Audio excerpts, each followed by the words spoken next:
Good afternoon, everybody. This is Hunter Mozingo bringing you your daily market insight video for Thursday, July 15th. It is about 20 minutes after market close, approximately 4:19 p.m. Eastern Time here in Jacksonville, Florida. And in today's videos, we're going to talk about something really simple. There are different variables that can impact it, but it's really just one simple rule that can help you lock in profits slash avoid big losses. And we're going to get to that towards the end of the video. We've also got a handful of trades that were made today. I'm going to run through those. And we'll go through some of the weak ones and the leaders for the day as well. So before we get into that, let me go over what just happened today. And you can see big tech takes a breather, growth stocks pull back, and evidenced by the Qs being the laggard today, down 0.7%. The S&P down 1/3%. The Dow shining today up 0.16%, looking a little bit better over the last few days than it has in a while. Mid caps down 0.3%, and the Russell down right around 0.5%. Market state remains the same, uptrend with the QQQ in red. We are still a bit extended on the Qs. It's getting to the point where it's not so extended, and we actually reclaimed the 8-day right at the end of the day, but still almost 6% above the 50, that type of thing, which is why you have this red stop sign with QQQ on it on the medium component of the trend gauge on the right-hand side of your screen. We removed it from the short term because we're only about a 1.5 to 1.8% off the 21 EMA on the Qs. And we also added a yellow arrow there under market leaders, as some of the market leaders were breaking the 21 today, breaking the 8-day, and we're going to look at those charts here in just a second. So before we go to the charts, as I always do, let me point out the team here at Revere. This is me in the middle, Hunter Mozingo. If you have any questions about any of the trades I cover, the rule that I'm going to go over, anything, just please send me an email. I'm happy to respond and answer your question to the best of my ability. If you have questions about what we do, what our strategy is, you can email me or you can email any of these guys, Dan, Tim, Alex, or Don at revereasset.com. So let's get right into the charts. I'm going to start with the S&P here. Let me get that up for you guys. You can see the S&P also came back and reclaimed the 8 after, I mean, it was kind of a scary morning. There was some stuff that was down pretty bad throughout the days. Some stuff came back, some didn't as much, but the S&P able to get slightly above the 8-day exponential, didn't quite make it down to the 21, much less extended than the Qs, only 1% above the 21 EMA, less than 3% from the 50. Next, we'll just go ahead and knock out the Qs here. You can see they just slightly were able to get back above the 8-day exponential there, just by a few cents. Still almost 6% above the 50, 1.5 above the the 21, and you can see the 50-day moving average is starting to hook up a little bit sharper as it's leaving some of these bad lows in the past and picking up more of these highs. So it is starting to catch up with it a little bit faster than it was previously, just something to keep in mind. But moving forward, the low of today is going to be pretty important, that 358.46, and then you've also got the lows of last Thursday, 354, which is now almost right on the same area as the 21 exponential. Next, we'll look at the Dow, since it was the leader of the indices today. Only a couple of dollars from all-time highs right here. Stayed above the 8, was able to finish green while the other indices were red. Typically, that tends to happen when there's a little bit of fear in the market and a flight towards more defensive stocks, your healthcare, industrials, those types of names. The small caps continue to look pretty ugly, as you can see here. Just not the best action. Obviously, we're still above these lows, these 207, 208 lows right here, but this just really isn't looking good. It can't seem to really get any positive momentum going, as oil and banks are not really having the best of days. So small caps certainly the laggard, and mid caps not far behind them. Excuse me, let me get that up there in the correct fashion. So mid caps not as bad, but still not good.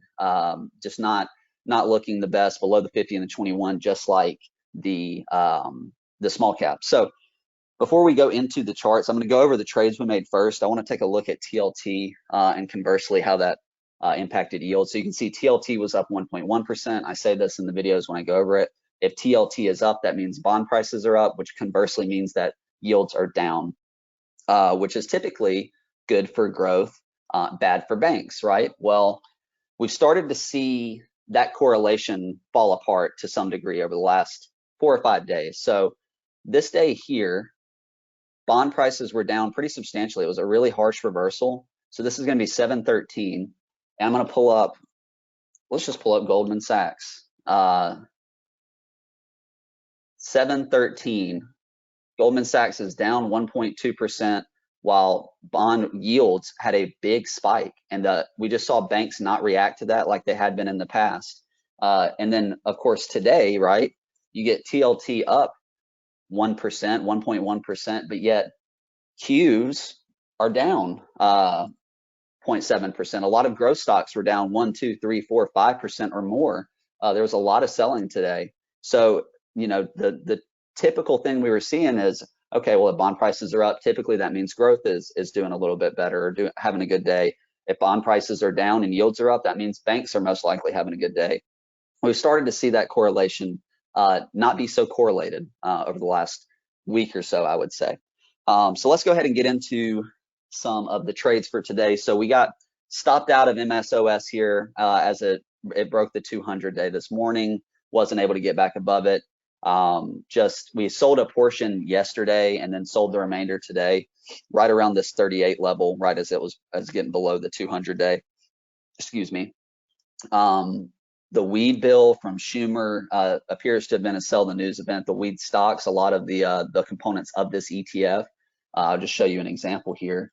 TCNNF, this is Trulieve. It's actually a Florida weed company.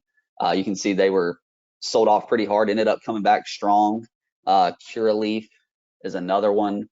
You can just see these aren't looking the best. A lot of them reversed over the last few days. So for what it's worth, out of the weed trade for the moment.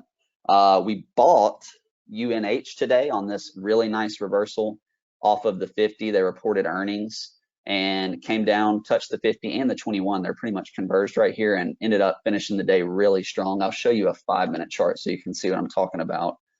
Pretty much right at the highs of the day, not too far off of it. You can see this one candle right here that got up to 422, but just steadily climbed after this sharp little decline right at this area here in the middle of the day. Next, we trimmed a little bit of Apple today as it was extended and ran into some Livermore resistance here at this 150 area to a T. As you can see, that was the high for the day. So trimmed a little bit of Apple. It was one of our bigger positions. We took about a third off of that as it's just pretty extended here. I mean, it's still 2% above the 8, 7% or so, 6% above the 21. So just doing a little bit of offensive selling and taking some profits on one of the leaders at the current time. We sold all of our hedge today, and as I mentioned, the Qs got back above the 8, and so that was the reason. We took a small profit on the hedge and sold when we saw the Qs get back above that 8, and they actually closed above the 8-day exponential. So we will see how it acts tomorrow. Like I said, this low at 358.46 is very important, but for the time being, sold the hedge, raised some cash. Next, we sold the rest of our NVIDIA position, the remaining as it broke the 21 here. This was one of our better trades for the year, and we had taken a little bit of profits, or about half of the position off, closer to the 790 to 800 level, and then took the remaining off today when it broke the 21. And last two trades here, we sold Roku, another one we had taken a piece off of when it broke the 8-day exponential moving average here after it got back above it, and then sold the remainder of that position when it broke the 21. The one positive for Roku here is it did hold this 400 level. We'll see if that continues, or if I would, and just personally, I think the low of today is very important, 397.25. If it can hold that low, I think that would be important, and hold that 400 level. You can see this 397 level should be support here.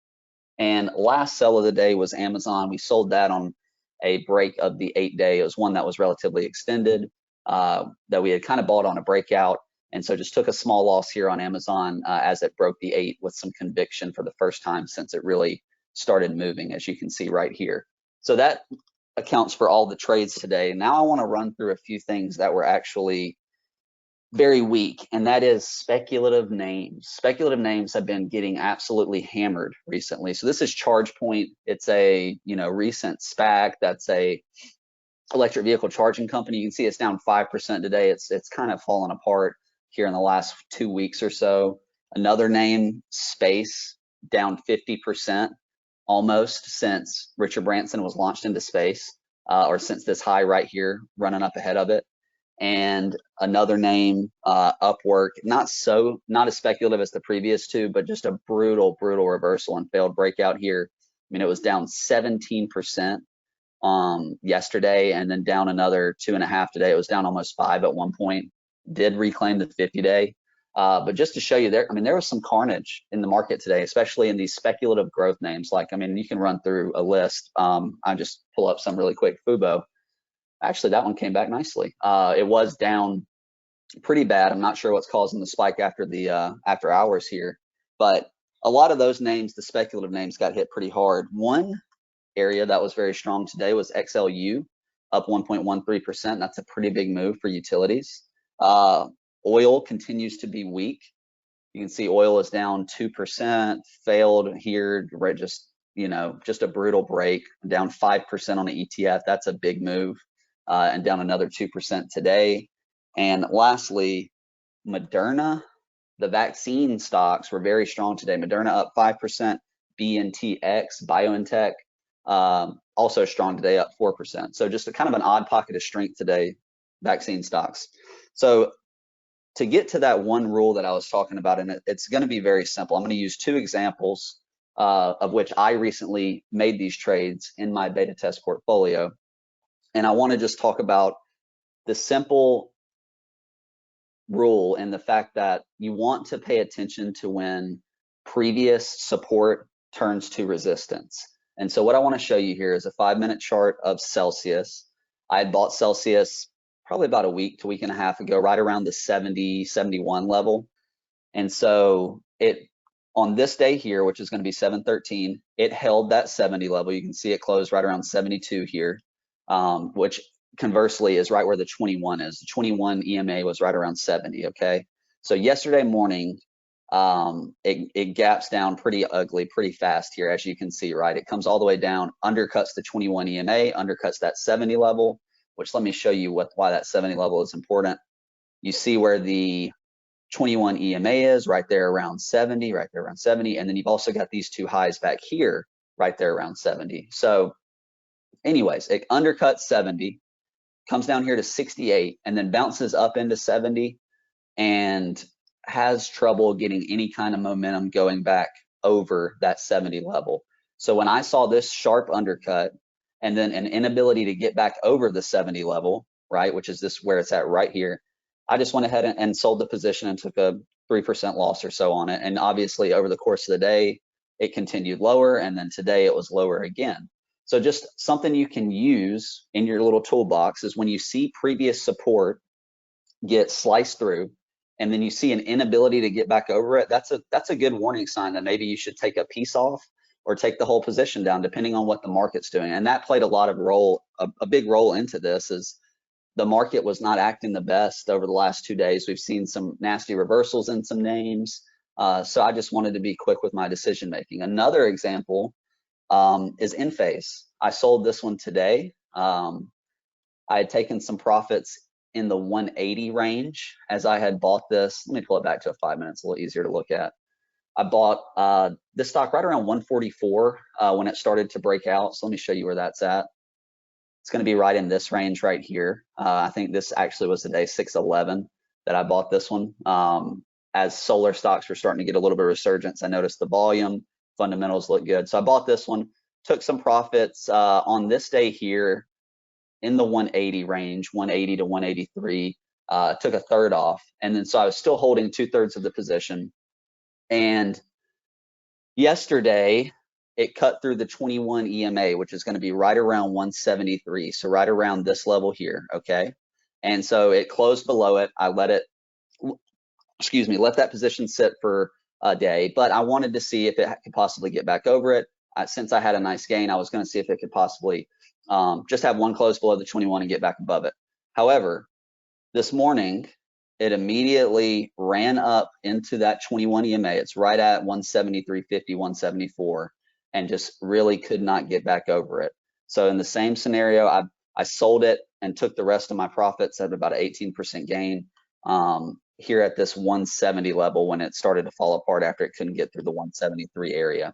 So just an example, a very simple rule. I'm sure most of you have heard of it, but when previous support turns into resistance, you got to take note of that, and you need to monitor it closely. It's a good way that it can help you avoid some big drawdowns or sharp moves. So that's going to wrap the video for today. I know it was a little bit long, but thank you all for listening. I'll see you all on the podcast this weekend when you listen to it.